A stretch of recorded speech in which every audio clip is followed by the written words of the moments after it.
Namo Bhagavate Vasudevaya.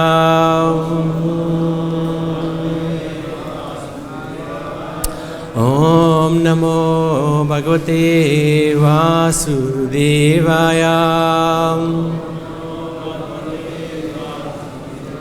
Om Namo Bhagavate Vasudevaya. Narayanam Namaskritya Naram Chaiva Narottamam Devim Sarasvatim Vyasam Tato Jayamudiriyet Nasta Prayashu Badreshu Nityam Bhagavata Sevayau Bhagavati Uttamasloke Bhaktir Bhavati Naistiki. So we're reading from Srimad Bhagavatam, the 8th canto, 19th chapter, and 22nd verse up to the 24th. So verses number 22 and 23 don't have a purport, so we'll read the verses and then we will recite text number 24. Tribekamai antusto dvipapenan pidna puryate navasha sametene saptadvipa varachaya. So this is Lord Vamandev speaking to Bali Maharaj.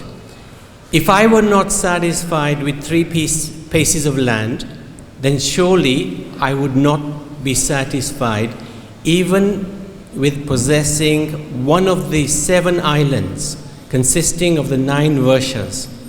Even if I possessed one island, I would hope to get others. Sapta dvipa dipatayo nripa vainyagayadaya arthai kamergata nantam trashnayayati nashutam. We have heard that although powerful kings like Maharaj Prithu and Maharaj Gaya achieved proprietorship over the 7 dvipas, they could not achieve satisfaction or find the end of their ambitions. So now we will do a text for 24, so everybody can repeat. Yadri chayo papanena, yadri chayo papanena, santushto vartate shukham, santushto vartate sukham. Nasantusta stribhir loke ajitatmopasaditya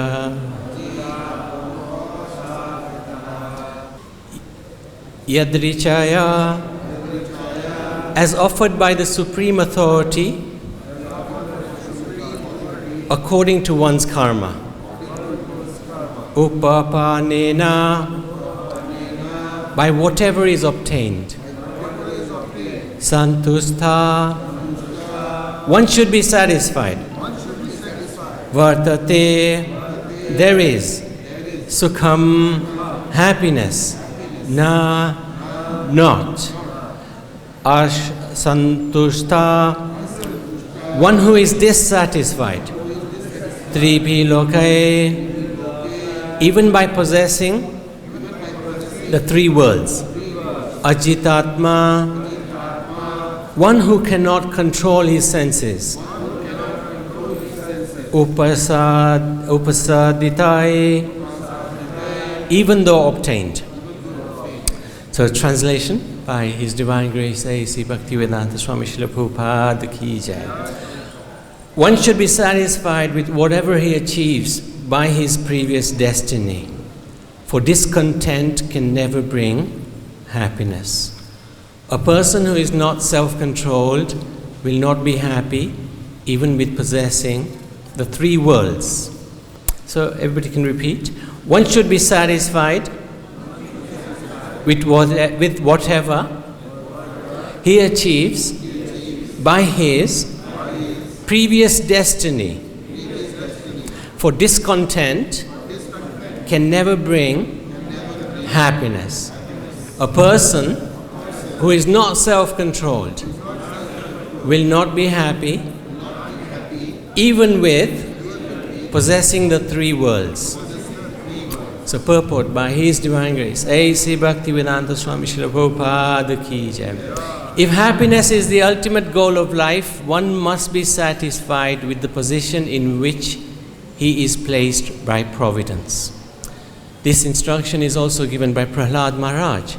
Sukham maindriyam kam aditya deha yogena dihinam sarvata labete daivad yatha dukham ayatnaha. My dear friends born of demoniac families, the happiness perceived with reference to the sense objects by contact with the body can be obtained in any form of life according to one's past fruitive activities. Such happiness is automatically obtained without endeavor, just as we obtain distress. So this is from the Bhagavad Puran, 7th canto, 6th chapter, 3rd verse. This philosophy is perfect in regard to obtaining happiness. Real happiness is described in Bhagavad-Gita 6.21. Sukham matyanti kam yatad buddhi grayam atindriyam veti yatra cha nachayvayam sita chalati tatvatah. In the spiritually joyous state, one is situated in boundless transcendental happiness and enjoys himself through transcendental senses. Established thus, one never departs from the truth. One has to perceive happiness by the super senses. The super senses are not the senses of the material elements. Every one of us is a spiritual being, aham brahmasmi. And every one of us is an individual person. Our senses are covered by material elements. And because of ignorance, we consider the material senses that cover us to be our real senses. The real senses, however, are within the material covering. Dahinosmin nitadahe. Within the covering of the material elements are the spiritual senses. Sarvod padi vini muktavatat paratvan tvenam nirmalam. When the spiritual senses are uncovered by these senses, we can become happy. We can be happy. Satisfaction of the spiritual senses is thus described. Rishikesha Sevanam bhakti ruchyate. When the senses are engaged in devotional service to Rishikesh, then the senses are completely satisfied. Without this superior knowledge of sense gratification, one may try to satisfy his material senses, but happiness will never be possible. One may increase his ambition for sense gratification and even achieve what he desires for the gratification of his senses. But because this is on the material platform, he will never achieve satisfaction and contentment. According to the Brahminical culture, one should be content with whatever he obtains without special endeavor, and should cultivate spiritual consciousness, then he will be happy. The purpose of Krishna consciousness movement is to spread this understanding. People who do not have scientific spiritual knowledge mistakenly think that the members of the Krishna consciousness movement are escapists, trying to avoid material activities. In fact, however, we are engaged in real activities for obtaining the ultimate happiness in life. If one is not trained to satisfy the spiritual senses and continue in material sense gratification, he will never obtain happiness that is eternal and blissful. Srimad Bhagavatam 5.5.1 therefore recommends Tapo divyam putrakaryena sattvam shudyed yasmad brahma shaukyam tvamanantam. One must practice austerity so that his existential position will be purified, and he will achieve unlimited, blissful life. Om Jnanantimirandasya Jnananjala Salakaya Chakshuran Militan Yena Tasmai Shri Gurave Namah. Namo Yom Vishnupadaya Krishna Pristaya Bhutale Shrimate Krishnadas Swamiti Namine. Namo Yom Vishnupadaya Krishna Pristaya Bhutale Shrimate Bhakti Vedanta Swamiti Namine. Namaste Saraswati Deve Gauravani Pracharine Nirvishesha Shunyavadi Paschatya Deshatarine. Srila Prabhupada Ki Jai. So with the blessings of the senior Vaishnavas, we would like to please the Supreme Lord by saying a few things and purify our existence. Especially Mahamantra Prabhu, it's so nice to see him, and I'd like to seek your blessings.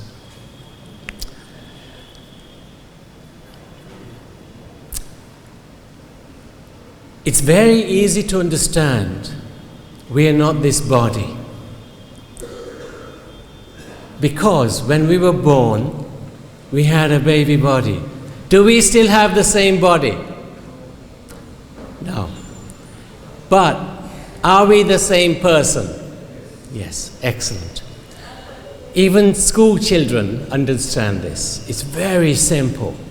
We cannot be the body. The body is changed. And over this lifetime, the body will change many, many times. So if we're not the body, what are we? Some people claim we're the mind. But if you look at if you assess the mind, see the mind, watch the mind will often tell us to do things which we think, no, this is not right. So there's a higher self than the mind.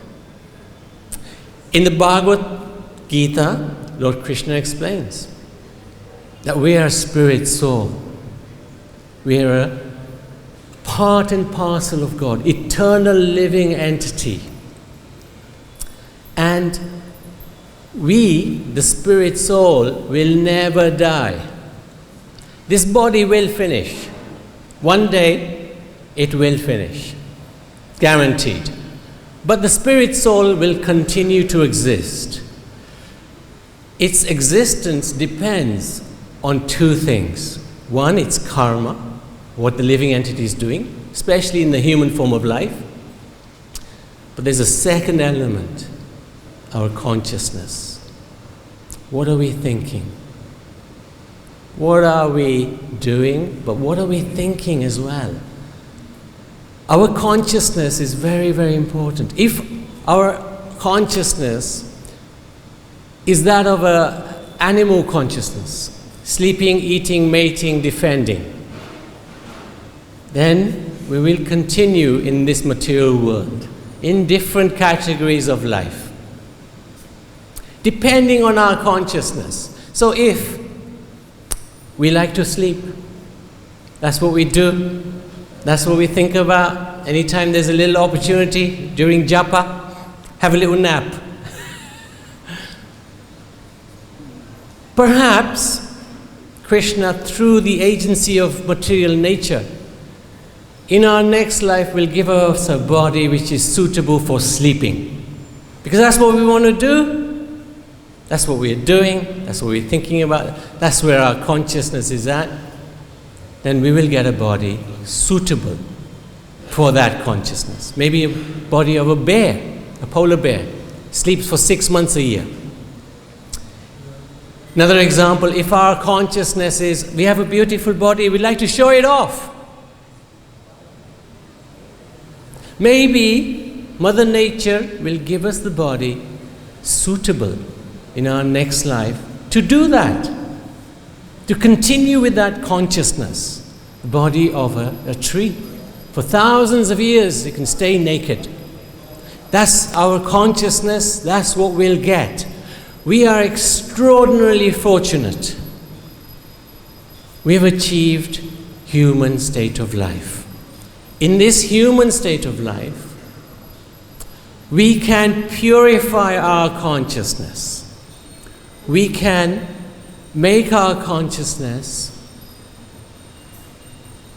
to the level of spiritual consciousness, to connect again with the Supreme Personality of Godhead.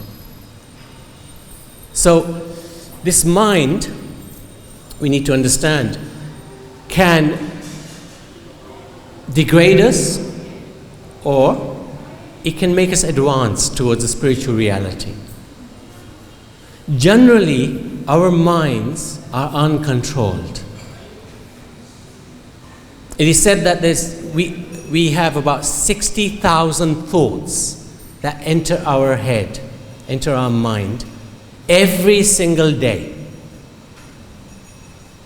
And the vast majority of those thoughts are negative. It said between 80 and 95 or 100% of our thoughts are negative, which pull our consciousness down. Experiment for yourself. When a thought comes, check it out. Is this positive or is it negative? Generally speaking, our thoughts will be worrying about the future and lamenting about the past. Those are the two usual contents of our thoughts. When a negative thought comes into our mind, it's important to eradicate that negative thought immediately. You can replace it with a positive thought. However, devotees would like to replace it with a devotional thought. So sometimes we may get a thought in our heads. Somebody has done something to us, said something to us, and constantly we will be, throughout the day, throughout the week, throughout the months, thinking about what that person has said. And that negativity will have an impact on our consciousness. So the idea is that we actually turn that negative energy into spiritual energy. How do we do that? How do we do that? By thanking the Lord. Gratitude. Thank you for sending this person to reduce my ego. Thank you for sending this person who has insulted me so that I've finished that bit of karma. Gratitude. We change the negative thought into a spiritual thought. Consciousness is very important. We have the opportunity to improve our consciousness, to purify our consciousness in this human form of life. We have a little bit of a formula. We call it the ABCD of, you could say, spiritual life. It's not all-encompassing, but it's a beginning. It's good for preachers, if you're a preacher, and it's also good if you're listening for the first time, to understand how can we improve our consciousness. Do you want to hear it? The ABCD. It's simple, it's powerful, it's effective. Okay. A is association. Association. Devotees will be very familiar with this term, association. We should have nice devotee association. The impact of bad association can be devastating. I'll give you one example. Karna was the son of Suryadev, the sun god. No ordinary personality. And his mother was Kunti. So he actually had great pedigree. He was a righteous personality. But one moment's association with the adharmic Duryodhana completely destroyed him. Even Lord Krishna tried to persuade him from his commitment to Duryodhana, but he could not dissuade him. This is the impact of bad association. Even one moment can finish us. On the other side, one moment of a devotee's association can liberate us. Mugrari was a hunter. One moment's association with Narad Muni completely purified his existence, purified his consciousness from a hunter consciousness to the consciousness of a person who wouldn't even step on an ant. Right? Modern day times, about 1,000 years ago, there was King Ashok. He was ruthless. Any battle, he would completely finish his enemies. One time in a battle, they had won. They had killed the opposition, every one of them pretty much. He saw a saint in the middle of the battlefield giving water to somebody who was injured. And he was amazed. He was thinking, what is he doing? He went to the sage and he asked him, what are you doing? The sage said, you like to kill? I like to give life. That one moment completely changed the consciousness of Ashok. He asked the sage, where is this teaching come? Who is your teacher? Buddha is my teacher, and he has taught me life is sacred. So Ashok learned the principles of Buddhism and spread it throughout Asia. One moment's good association completely transformed the consciousness of an evil king into a preacher. So association is very important.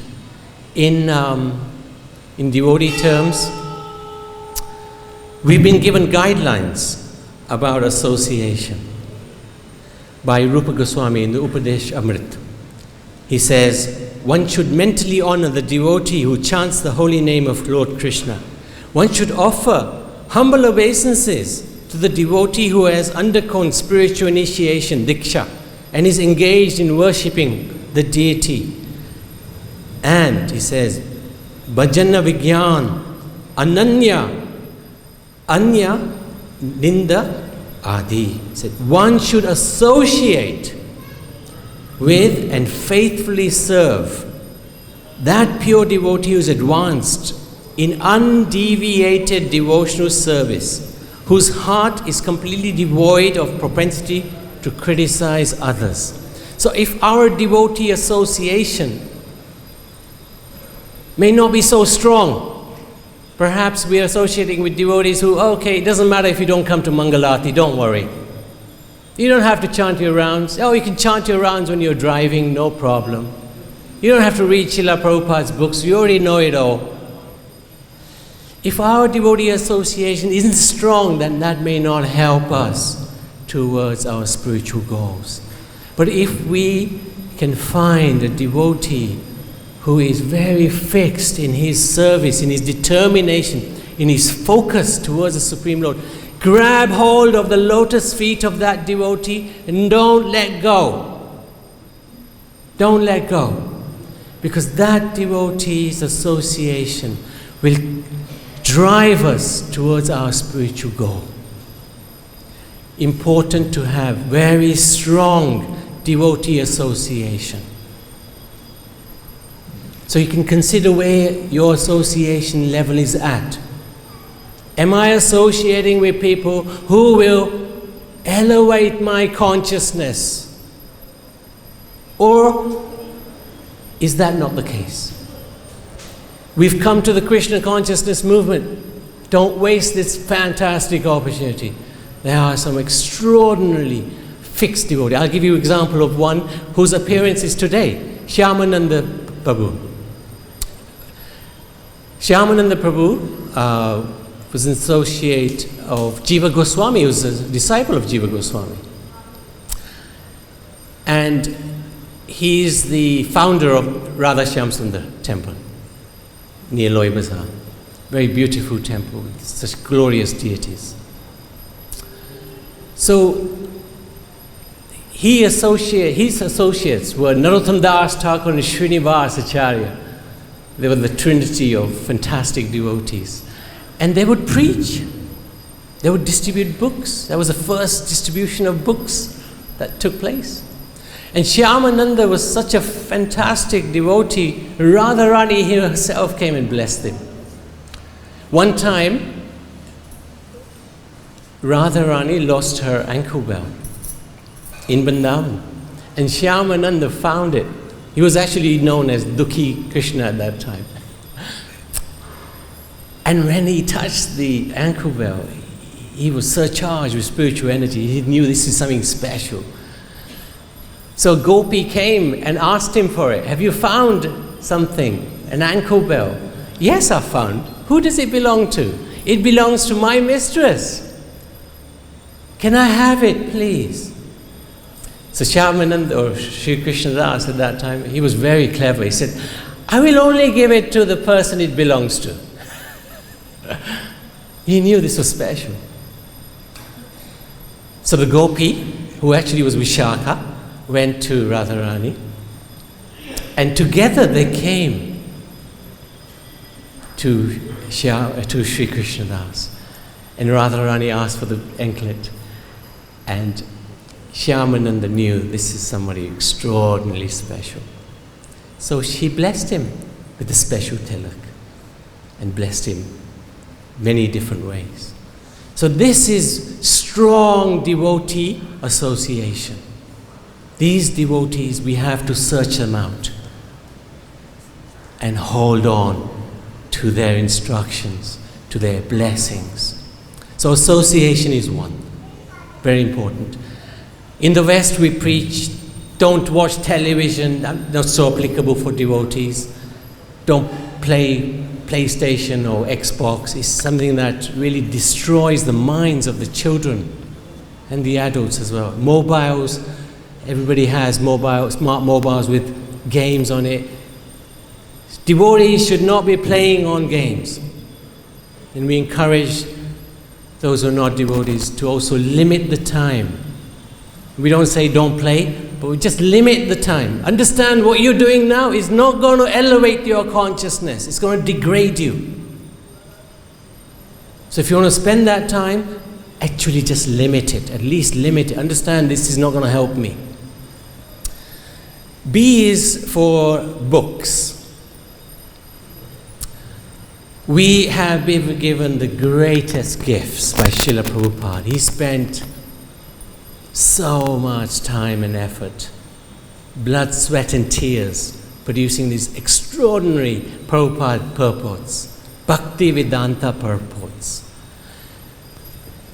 Devotees, when he was there, used to distribute these books, and he used to ask them, yes, you've distributed my books, I'm really pleased. Have you read my books? Have you read them?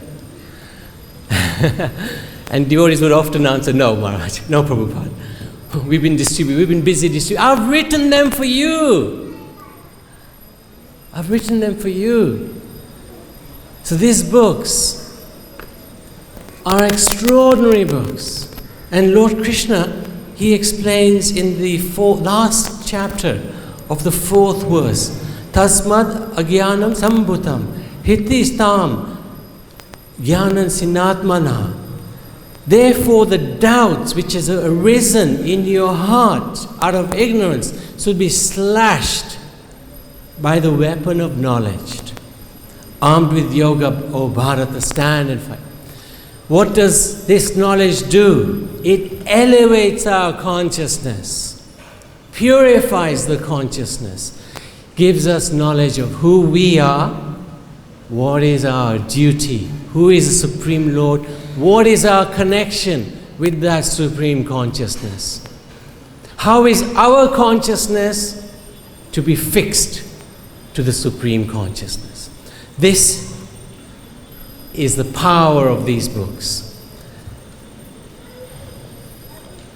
There was one army man. He was with the Croatian army, and he was trained killer. He liked to shoot people. Even when the war stopped in Croatia, he continued killing. Because that's what he was trained to do. That's what his consciousness level was at. One day, he approached a man and he said, I'm going to shoot you. Just to see the look of fear in his eyes.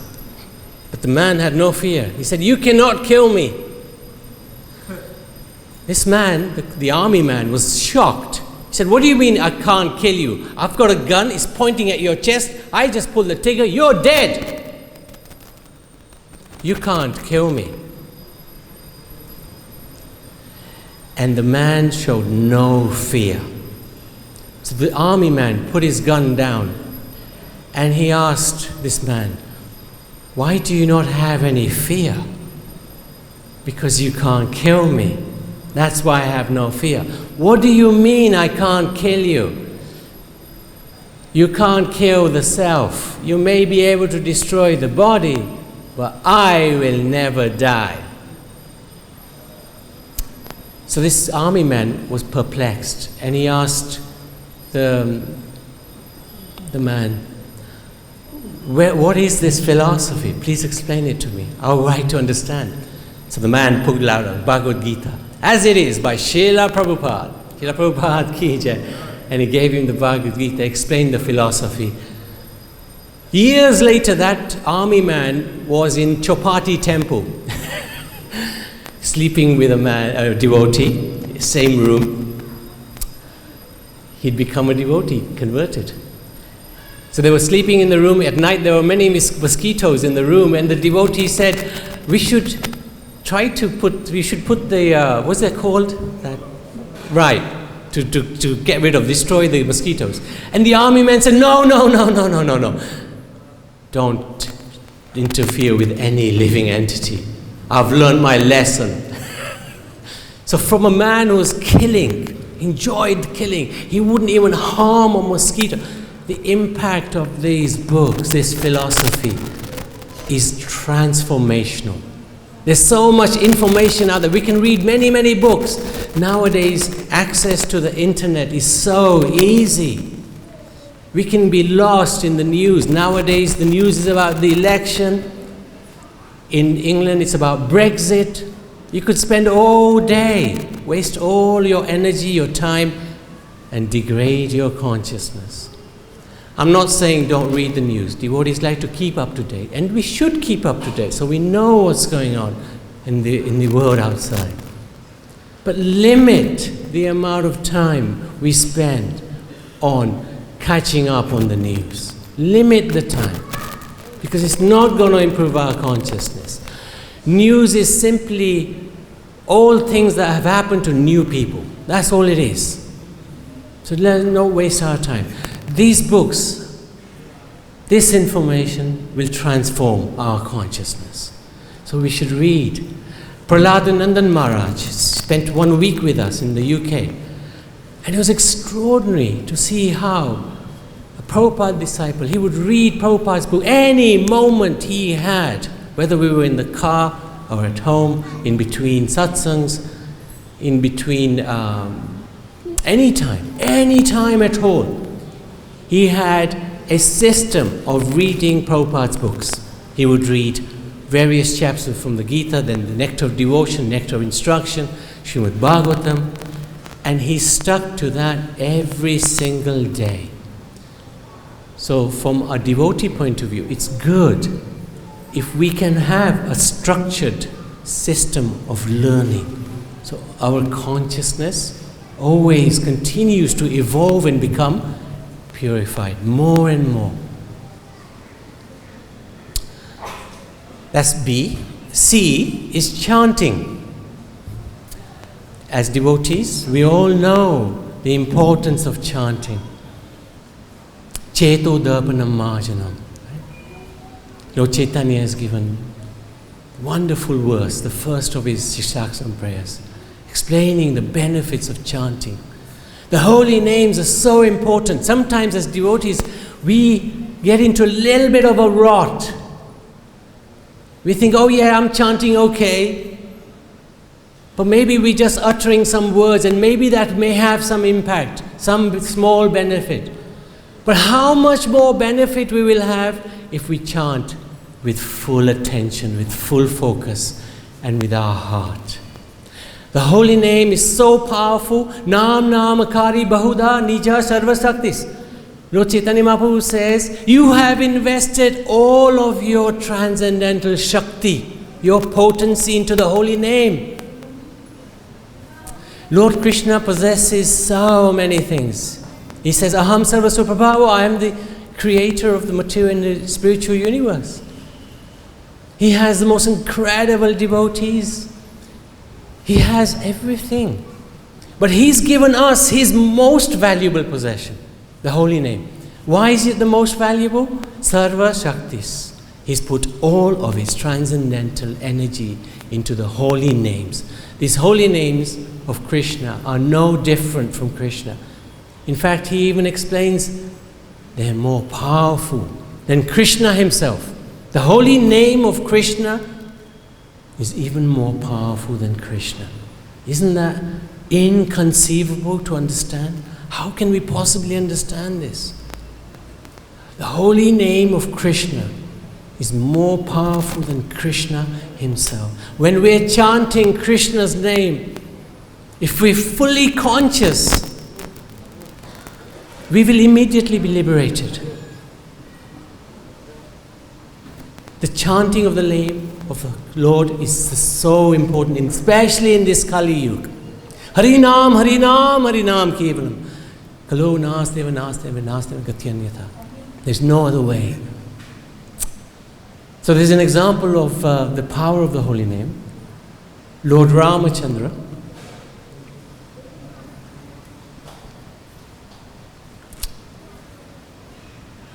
in the past time when the monkeys were making the bridge, they would write the name of Ram on the stones and place those stones on the ocean, and they would float. So Lord Ram, he said to himself, I'll help you. I'll help the monkeys. He picked up a big stone and he threw it on the ocean.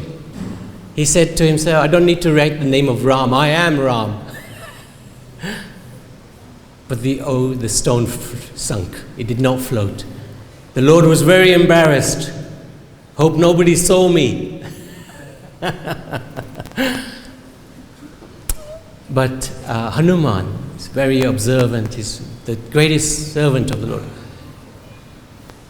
And Hanuman came to him and said, my Lord, you cannot do this. Why, Hanuman? You're writing my name and I am Ram. I put the stone. No, Lord. Out of great humility, he said to Ram, your name, Ram, is more powerful than you are. So this is the power of the holy name. And also Hanuman said, whoever you throw away will always sink.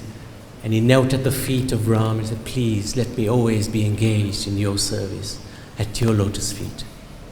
And Lord Ram granted him that wish. So if we chant the holy names with feeling, Draupadi, when she was calling out for help in that court of great kings, her husbands, nobody was there to help. She was fighting with the Shashan, holding the sari. And Satyabhama was petitioning Krishna, go and help her. No, I can't. She's not called me. Draupadi was still fighting with Dushashan, one hand on the sari. Satyabhama was saying, she's my friend, go and help her. Can't do it.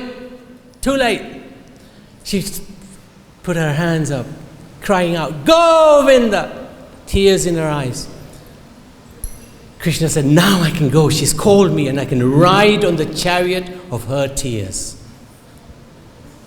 And immediately he was there supplying unlimited sari.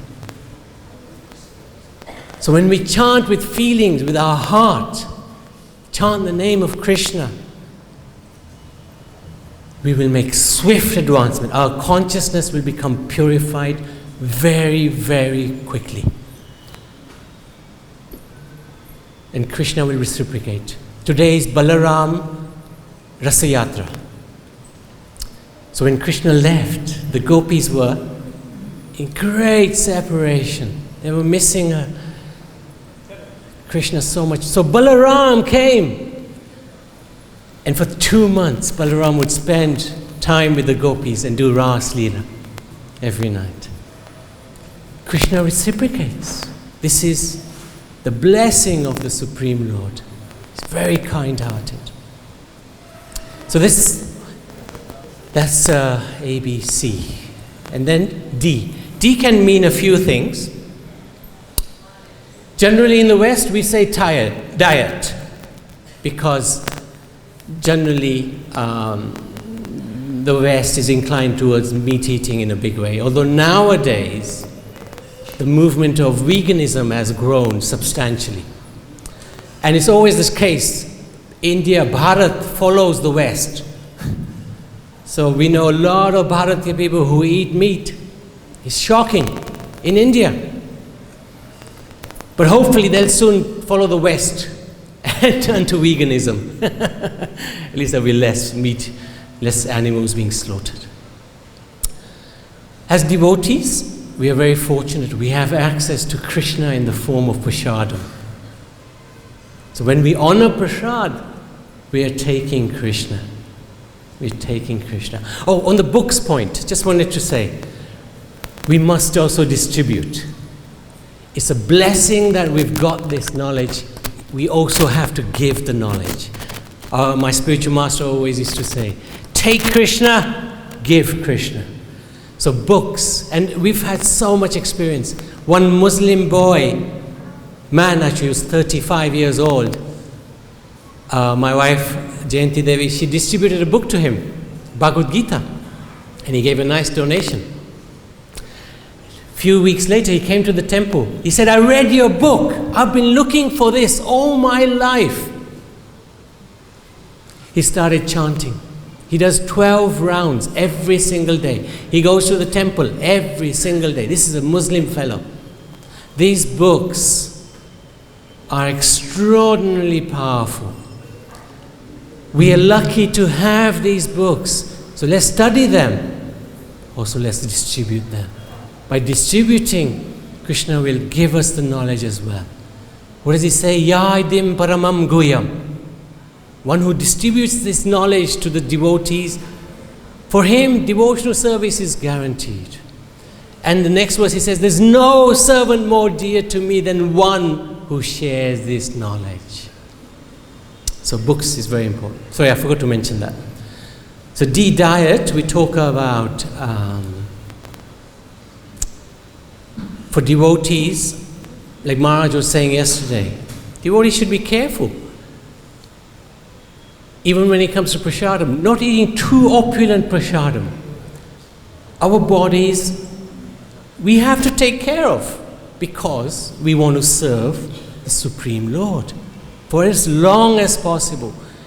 So prasadam in the form of gulab jamuns and pizzas, it's all fine. It's all Krishna prasad. But we should understand that a simple diet, perhaps according to the Vedic, Ayurveda policy, will help us sustain this body longer so that we can improve our consciousness more and more, so that ultimately we develop that consciousness which is Krishna conscious. That's why Prabhupada made this movement the International Society for Krishna Consciousness. We want to improve our consciousness, purify our consciousness to the level it becomes Krishna conscious. But in this context, I was going to suggest D can be deity, the power of the deity. We are so fortunate to have Shri Krishna Balaram, Shri Lalita Vishaka Radha Shyam, Shri Gaunita, Srila Prabhupada. We can take their darshan. And we can actually directly associate with the Supreme Lord. The example here is of another personality who's taken his appearance today, Vamsi Vandana. He was an associate of Lord Chaitanya. Lord Chaitanya was present when he was born. And he was actually an incarnation of the flute of Lord Krishna. And he was very much attached to the service of Vishnu Priya, the wife of Chaitanya Mahaprabhu. So when Chaitanya Mahaprabhu took sannyas, there was immense separation. And both Vamsi Prabhu and Vishnupriya decided to fast to death because of that separation. Chaitanya Mahaprabhu appeared before them and he said, no, what you're thinking is not right. Instead, worship my deity. And that deity, and that's what they did. They worshipped the deity. And they got much satisfaction from doing that. That deity is still worshipped in Navadvip. And it's called Dharmeshwar, something like that. So, this is an idea of how to improve our consciousness. This is the A, B, C, D. A stands for B, C, and D, diet and deity. We said deity because I wanted to bring in this pastime of Vamsi into this, because it's his appearance day today. This is all a wonderful process to help our consciousness evolve and develop. For turning it from an animal consciousness or even a human materialistic consciousness, enjoying our material senses consciousness, to getting to know our spiritual senses. And this is what Prabhupada talks about in his purport. And especially I wanted to just read the last one of the paragraphs. One may increase his ambition for sense gratification and even achieve what he desires for the gratification of his senses. But because this is on a material platform, he will never achieve satisfaction and contentment. So the idea is we try to improve and purify, evolve our consciousness by as much help as we can get. Through the association of devotees, through the knowledge, through the chanting, through our diet, through the darshan of the deities. And slowly, slowly we make progress and become fully Krishna conscious, even in this very life, because we don't know what's going to happen after this life. So any questions, any comments, any corrections? Yes.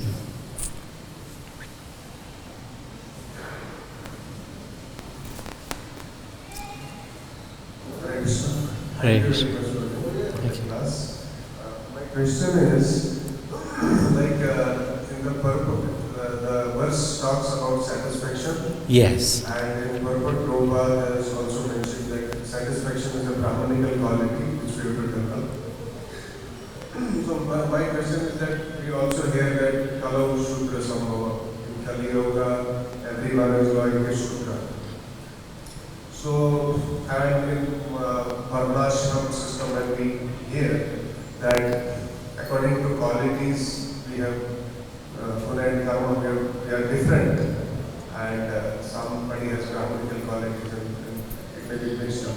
So how to understand that what we are actually and how we are going to engage ourselves in the service of Krishna?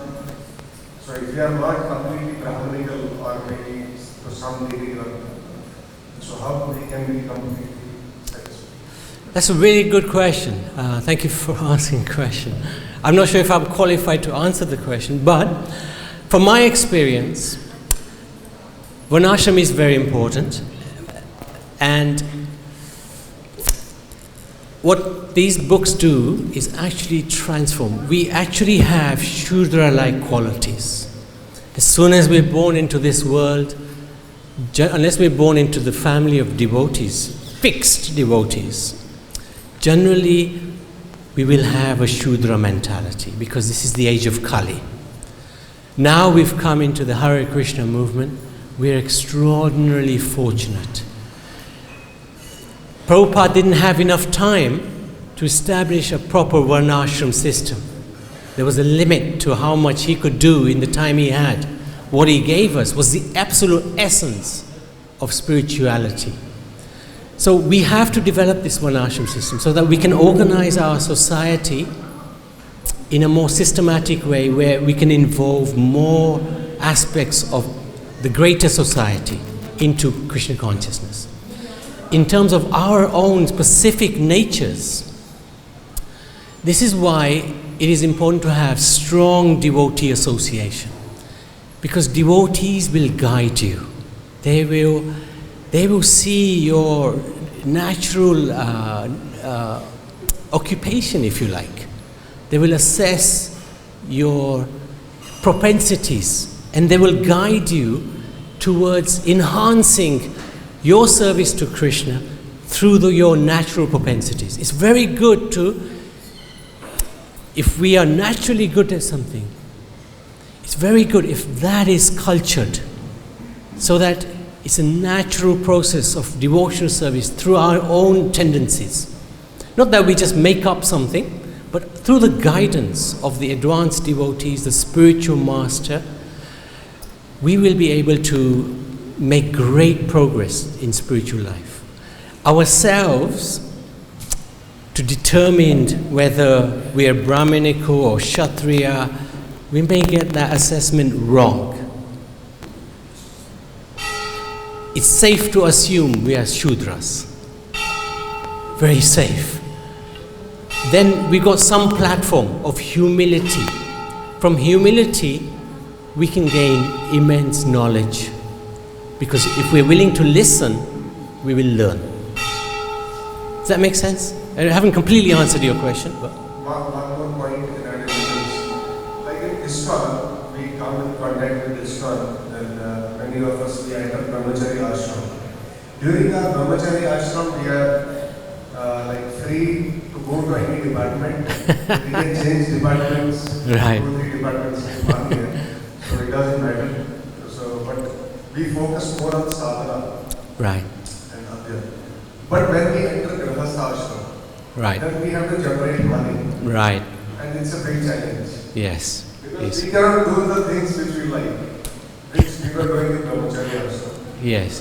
But in Grihastha ashram, we have to create money. Yeah. So that becomes the challenge, and then all these questions come. Because one has to go through the strategy.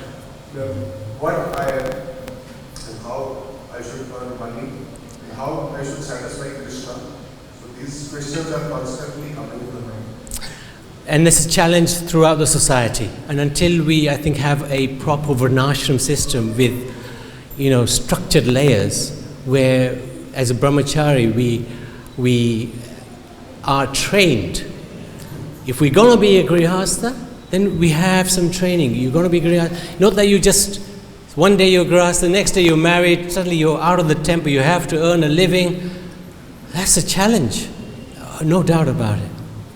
But we have to grow as a society and develop these systems so that we can help the grihasthas. And then the grihasthas need to go into what's the next ashram? Vanaprastha. That is like Maharaj was saying yesterday. Fantastic class. He said, after grihastha, suddenly you've got children, suddenly you've got grandchildren. As grihastha, are you going to continue to look after your grandchildren? You're supposed to take vanaprastha, but suddenly you become very attached to your grandchildren. But we haven't developed the vanaprastha system so much. We've got grihastha, we got brahmachari ashram, we got grihastha who were thrown into grihastha ashram from the brahmachari. But from grihastha to vanaprastha, there is a big gap. So all of these systems need to be put in place, slowly. Hare Krishna Prabhu. Hare Krishna. Prabhu, as you were giving example of a hunter Italy, and one devotee you said he was an army man and he doesn't want to kill mosquitoes also.